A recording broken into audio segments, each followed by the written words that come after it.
The next feature we'll discuss is really my favorite thing that our solution does. It's called screenshot verification. Because we don't have a long drawn-out process to virtualize these days, we can do that in a matter of seconds because of inverse chain technology.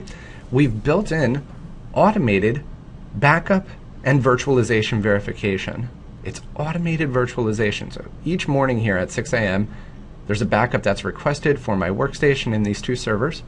That backup is subsequently virtualized in the background on the appliance, disconnected from the network, to show us that we have a bootable image. Success is recognized as a login screen, login screen, login screen.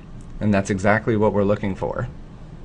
This is something that can be emailed to an end user very simply. You determine who is getting that verification report, and also remotely monitored through the partner portal. Very quickly come here and see that everything's on the up and up.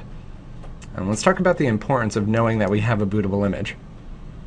This is saying to us that we really have nothing to worry about. If this system crashes locally, there's no question we can get it up and running on the appliance from at least this point in time. And where I'm running it every 24 hours currently, it's a process that can run every single hour if necessary. It's also very easy to ensure that that verified backup exists in the data center. You determine how frequently the backups are replicating off-site. That's one way that the system is efficient at sending data to the cloud. We'll talk about that more in a moment. Now, we still haven't covered why screenshotting is my favorite feature. Recognizing success is important, of course, but for me, recognizing failure proactively is so much more important. Think about this in terms of traditional backup. When would we find out something was corrupted? When we're doing a full restore of a system when it's way too late.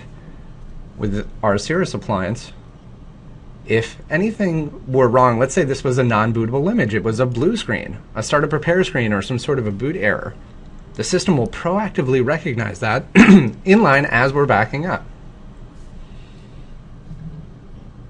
And of course notify you. If there was screenshot failure, there would be a red X here, all sorts of notification, as well as an email that comes through. And don't panic. Remember that we have a completely independent chain of backup, so while we have some troubleshooting to do, it really doesn't matter if a backup fails or if a screenshot fails with our solution. Sure, you'll have to figure out what happened to the host system or perhaps the virtual software on our appliance, but once you've done your troubleshooting and recorded the next backup and tested that you can virtualize from here, we can request a screenshot manually, or that can be spun up through the Restore tab at that point in time. And as soon as you verify that this is a bootable image, you can delete the corrupted point in time without affecting the entire data set. This is the benefit of being completely independent. When we delete, we can still restore data from any point above or below that point of deletion.